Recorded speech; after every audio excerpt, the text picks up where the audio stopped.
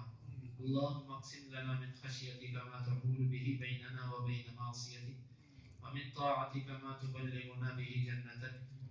ومن اليقين ما تهون به علينا مصائب الدنيا. متعنا اللهم بأسماعنا وأبصارنا وقوتنا